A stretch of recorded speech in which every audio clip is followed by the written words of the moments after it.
सबको जय श्री राधे। दोस्तों, आइए सुनते हैं आज की कहानी। विश्व के महान दार्शनिकों में सुकरात भी हैं।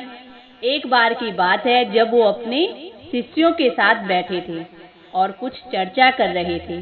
तभी वहाँ एक अजीबोगरीब वस्त्र पहने एक ज्योतिषी आ पहुँचा। अब वो सबका ध्यान अपनी ओर आकर्षित करते हुए बोला कि मैं बहुत ज्ञानी हूँ। मैं किसी का भी चेहरा देखकर उसका चरित्र बता सकता हूँ। बताओ, तुम में से कौन मेरी इस विद्या को परखना चाहेगा? अब सभी शिष्य सुकरात की तरफ देखने लगे।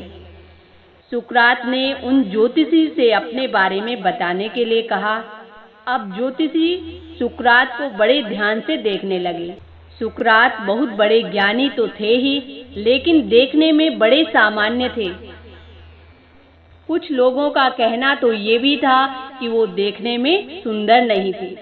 ज्योतिषी उन्हें कुछ देर तक देखने लगे और बाद में बोले कि तुम्हारे चेहरे की बनावट बताती है कि तुम सत्ता के विरोधी हो।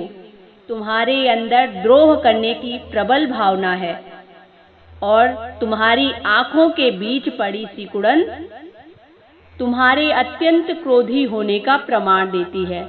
ज्योतिषी ने अभी इतना कहा ही था कि वहां बैठे शिष्य अपने गुरु के बारे में ये बातें सुनकर बहुत क्रोधित हुए और उन्होंने ज्योतिषी को वहां से तुरंत जाने के लिए कहा। तभी सुकरात ने उन्हें शांत किया और कहा कि ज्योतिषी को अपनी बात पूर्ण करने दो। फिर ज्योतिषी बोला, तुम्हारा बेडौल सिर और माथे से पता चलता है कि तुम एक लालची ज्योतिषी हो और तुम्हारी ठुड्डी की बनावट तुम्हारे सनकी होने की तरफ इशारा करती है। इतना सुनते ही शिष्य और भी क्रोधित हो गए, लेकिन सुकरात बड़े खुश हुए और उन्होंने ज्योतिषी को खूब सारा इनाम दिया और वहां से विदा कर दिया। बाद में शिष्य सुकरात के इस व्यवहार से बड़े आश्चर्य में पड़ गए और उनसे पूछने लगे कि गुरुजी, आपने उस ज्योतिषी को इतना सारा इनाम क्यों दिया, जबकि उसने आपके बारे में जो कुछ भी कहा वो सब गलत था। फिर सुकरात कहते हैं कि नहीं पुत्रों, ज्योतिषी ने जो कुछ भी कहा वो सब सच था। उसने जो भी बातें बताई वो सारे दोष मुझ में हैं।